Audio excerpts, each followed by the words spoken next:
লুইজিয়ানার সামরিক ঘাঁটিতে নথিপত্র নিবন্ধনের সময়ে এক মার্কিন সার্জেন্টের স্ত্রীকে আটকের ঘটনায় তোলপাড় শুরু হয়েছে।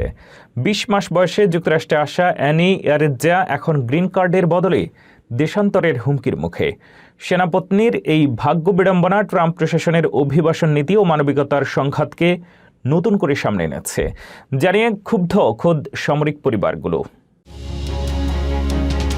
দেশের জন্য সীমান্তে জীবন বাজি রাখেন যে সেনা সদস্য, তার নিজের ঘরে আজ বড় বিপর্যয়। লুইজিয়ানার একটি সামরিক ঘাঁটিতে নথিপত্র নিবন্ধনের সময় এক মার্কিন সার্জেন্টের স্ত্রীকে ইমিগ্রেশন বিভাগ কর্তৃক আটকের ঘটনায় তোলপাড় শুরু হয়েছে যুক্তরাষ্ট্রে। ট্রাম্প প্রশাসনের কঠোর অভিবাসন নীতির বলি হতে যাওয়া এই নারীর ভাগ্য এখন সুতোয় ঝুলছে।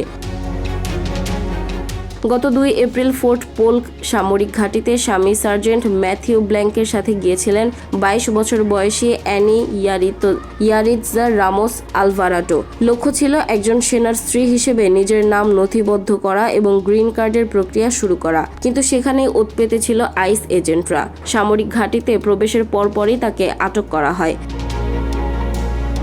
হোমল্যান্ড সিকিউরিটি বিভাগের দাবি, অ্যানির বৈধ কোনো স্ট্যাটাস নেই। অথচ তথ্যে দেখা গেছে অ্যানি যখন প্রথম যুক্তরাষ্ট্রে আসেন তখন তার বয়স ছিল মাত্র ২০ মাস। অর্থাৎ গত ২ দশক ধরে তিনি এই দেশকেই নিজের ঘর হিসেবে চিনেছেন। সার্জেন্ট ম্যাথিউ ক্ষোভ প্রকাশ করে বলেন, একজন সেনার স্ত্রী হিসেবে তাকে প্রাপ্য সুবিধাটুকু দিতে গিয়েই আজ তাকে আমার কাছ থেকে কেড়ে নেওয়া হলো। ব্যাপক সমালোচনার মুখে গত মঙ্গলবার অ্যানিকে আটক অবস্থা থেকে সাময়িক মুক্তি দেওয়া হয়েছে। তবে তাকে জিপিএস মনিটরের মাধ্যমে নজরদারিতে রাখা হয়েছে এবং দেশান্তরের আইনি প্রক্রিয়া এখনও সচল রয়েছে। মানবাধিকার সংস্থাগুলো এই ঘটনার তীব্র নিন্দা জানিয়ে বলেছে, শৈশবে আসা একজন নিরপরাধ নারীকে এভাবে দেশান্তরের চেষ্টা অমানবিক।